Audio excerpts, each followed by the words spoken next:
envie d'entreprendre, volonté de réussir, regardez le Club Éco d'Objectif-News.tv avec la Banque Populaire Occitane.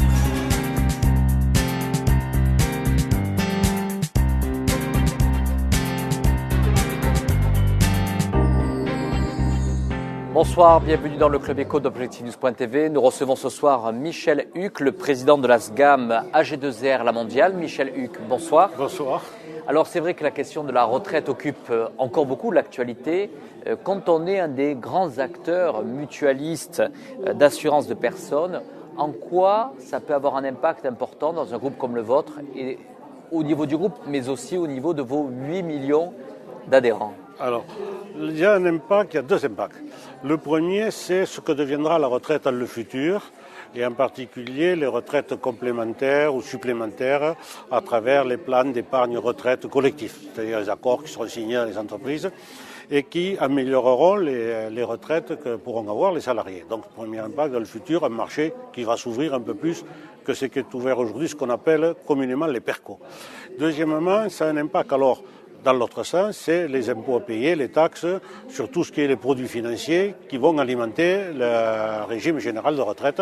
Nous serons taxés comme les autres et au même niveau que les autres. Donc là, c'est un impact plus immédiat puisqu'il faudra payer tout de suite, alors que les accords, il faut attendre de les négocier, il faut voir un peu leur évolution dans le futur. Aujourd'hui, dans un groupe comme AG2R La Mondiale, vous avez autant en termes d'adhérents d'entreprises que de particuliers. Est-ce que vous pensez que dans les mois qui vont suivre la promulgation de la loi, il peut y avoir encore plus une demande d'information, de prévoyance de la part des Français et qui se retournent encore plus vers des acteurs comme vous? Oui, je pense qu'effectivement, les Français, on le voit bien à travers ce qui s'est passé, sont inquiets sur ces modifications sur la retraite. Ils ne comprennent peut-être pas tout ce qui est en jeu, et puis ça n'est pas scandaleux parce que c'est déjà très compliqué à comprendre. Donc je pense qu'une fois qu'on aura bien intégré ce que sera le nouveau système de retraite, à partir de là, il y aura des demandes pour savoir comment on peut améliorer ça, de quelle manière on peut avancer, soit en termes d'épargne, soit en termes de patrimoine, soit en termes d'adhésion collective ou d'adhésion individuelle. Vous aurez toutes les formules, la palette est là, elle est large. Hein. Donc oui, ça c'est inévitable. Michel Huck, comme je le rappelais, vous êtes président de la SGAM, de AG2R La Mondiale, mais vous représentez aussi Force ouvrière. Vous avez un engagement syndical fort depuis ces dernières années. Comment vous analysez la situation, on va dire, d'incompréhension à la fois entre le gouvernement et les Français sur cette question bien épineuse? Oui, c'est une question bien épineuse.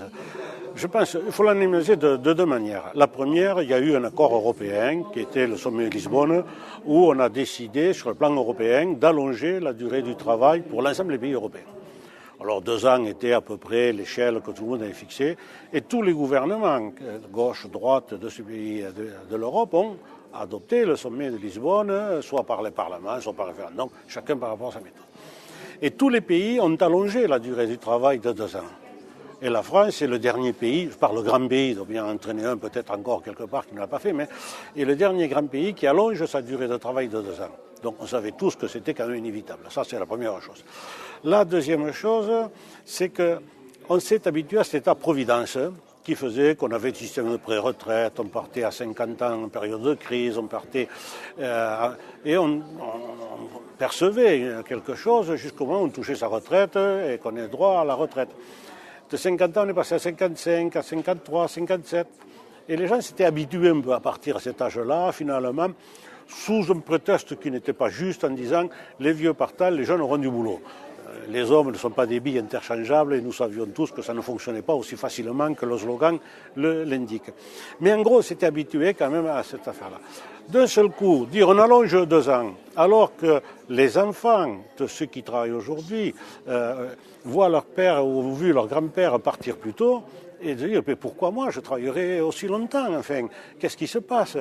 Et ça, c'est l'effet de la mondialisation. On n'est plus dans un pays qui peut faire la planche à billets, se provoquer une dévaluation, tout ça. On est dans un autre contexte. La mondialisation, c'est ça. Hein. C'est pas c'est à la fois un progrès, mais aussi à la fois des contraintes supplémentaires. Hein. C'est pas... Pour vous, Michel Huck, cette réforme est nécessaire? Était inévitable. On pouvait peut-être la faire différemment. Je crois que ça, c'est vrai. On pouvait sûrement trouver des solutions plus collectives. Certaines organisations syndicales ont fait valoir que le gouvernement n'avait pas été suffisamment dans le dialogue. Est-ce que c'est votre avis ? Oui, on pouvait peut-être dialoguer un peu plus. Mais il n'y a pas d'accord entre un gouvernement et les organisations syndicales.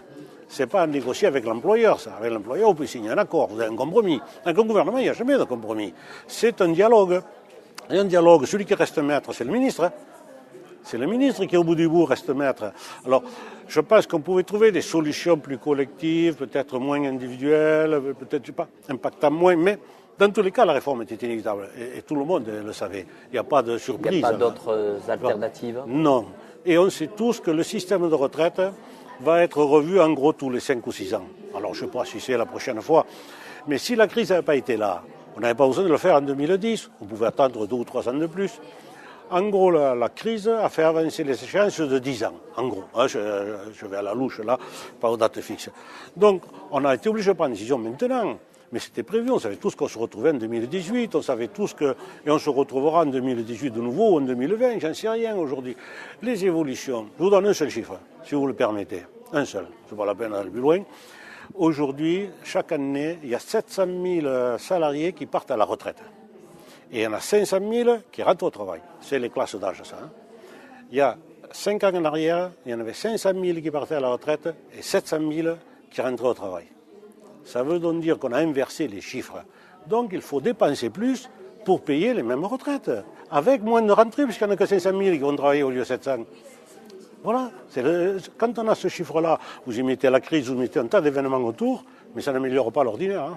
Alors en tous les cas, un autre phénomène qui a transformé on va dire le quotidien de grands groupes comme AG2R La Mondiale, c'est bien sûr la crise. On a bien sûr parlé il y a 2 ans de la crise des subprimes aux États-Unis, ce qui a demandé aux grandes banques, aux grands groupes d'assurance et aussi à des acteurs comme vous, des fois de revoir la façon de gérer à la fois les moyens que vous disposez. Je rappelle quand même qu'aujourd'hui, c'est près de 58 milliards d'argent placé qui appartient au groupe AG2R La Mondiale, en tous les cas. Qui appartient à ses ayants droit. À ses ayants droit. Et avec aujourd'hui, vous réalisez un chiffre d'affaires de l'ordre de 14 milliards d'euros de chiffre d'affaires par an, ce qui donne beaucoup de responsabilités. Est-ce qu'il a fallu changer les méthodes et les précautions en termes de gestion ? Alors, les précautions, oui. Aujourd'hui, on fait plus d'obligations que ce qu'on fait d'actions sur la bourse. La bourse étant extrêmement fluctuante, vous voyez bien, elle a remonté un peu, mais depuis, ça monte, ça. Donc, on ne peut pas s'amuser à jouer à la bourse. Et à ce sens, on a beaucoup plus d'obligations en termes de gestion, c'est-à-dire les obligations, c'est en gros les emprunts d'État. Je fais ça un peu vite, mais voilà. Donc, aujourd'hui, on est à peu près 80-20. Donc 80% obligations, 20% bourse.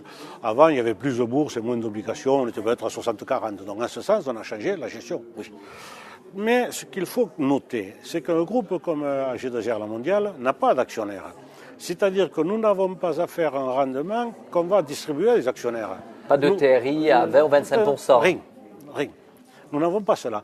Ce que nous avons, c'est à tenir la promesse que nous avons prise avec ceux qui nous confient l'argent résultant de leur accord, ou de leur argent personnel dans certains cas, mais surtout d'accords collectifs. On leur a promis telle chose. Il faut que nous tenions cette promesse-là. Donc toute la gestion est faite pour tenir cette promesse-là et pas pour faire un bénéfice qui serait... Il n'y a pas de bénéfice réaffecté à des actionnaires. Vous voyez ce que je veux dire ? Je crois que ça, c'est ce qui est fondamentalement différent. C'est le paritarisme. Nous gérons ça en paritarisme avec les employeurs et les organisations syndicales. Je suis aujourd'hui président, je serai demain vice-président, il sera un employeur qui sera président. Nous alternons, mais c'est toujours les mêmes qui gèrent, qui acceptent, mais qui gèrent dans l'intérêt des accords collectifs qui ont été passés dans les entreprises ou ailleurs. Oui, Michel-Luc, finalement, on a l'impression que cette crise vous a plutôt profité à la fois à rendre encore plus crédible du point de vue de vos clients sur le positionnement d'un groupe mutualiste comme le vôtre. Alors, ça nous a rendu plus attentifs au risque qu'il y avait de ne pas tenir les engagements que nous avons pris. Parce que l'argent, ceux qui nous confient leur prévoyance, leur santé, leur épargne, nous leur garantissons que ce dont ils auront besoin, on leur versera effectivement au moment où ils en auront besoin. Chez nous, il n'y a pas de compte en banque, il n'y a pas de gens qui viennent retirer tous les jours ce qu'il lui faut pour vivre. Mais en revanche, si le gars est malade, si le gars a un accident, de la vie, autre chose, il sait qu'il a un revenu qui va lui... Vos adhérents seront donc plus rassurés finalement aujourd'hui ? Voilà, parce que nous prenons nous avons pris conscience peut-être plus fortement que le passé. Ça ne veut pas dire que le passé, il n'y avait pas la conscience. Mais là, on a dit attention, nous ne versons pas de l'actionnaire, mais nous devons tenir nos engagements. Nous n'avons baissé aucun rendement à personne. Voilà. Tout le monde a été servi comme c'était promis. Et c'est cet engagement-là qu'il faut continuer à tenir dans le futur, quoi qu'il arrive, quels que soient les événements. Alors Michel Huc, pour conclure, vous êtes le président de la SGAM AG2R La Mondiale, mais vous êtes aussi un albigeois et nous sommes ici dans ce salon des opportunités justement pour aborder une seconde carrière. Tel est le thème en tous les cas de cette manifestation puisque nous sommes à Albi. Mais je sais que vous êtes un albigeois de cœur. Tout à fait, de naissance. Je suis né de naissance. Je suis un ajusteur de mon métier. J'ai fait mon apprentissage ici à Albi à 13 ans et demi, vous voyez. Il y a quelques temps. Même si je suis parti après pendant plus de 40 ans. Et ça, c'est une autre histoire. Alors vous êtes un acteur en tous les cas important de cette manifestation ici à Albi. En quoi pour AG2R La Mondiale ce type de rencontre est importante? Alors, l'AG2R La Mondiale prépare les gens à ce passage à la retraite ou à une autre période de sa vie. Or, je vous donne simplement ce chiffre-là. En 2000, quand a été créé le COR, qui est le comité d'études sur les retraites, on disait que les seniors, c'était à 45 ans.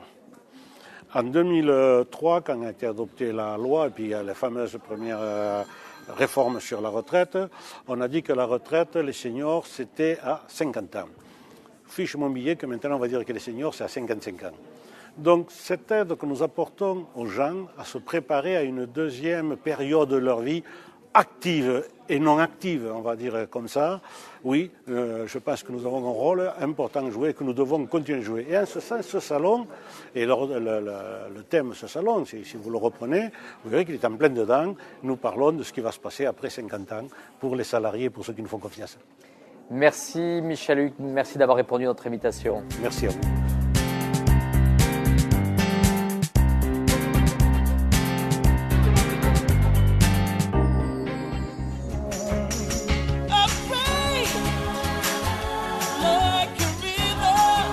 Envie d'entreprendre? Volonté de réussir? C'était le Club Éco d'Objectif News.tv avec la Banque Populaire Occitane.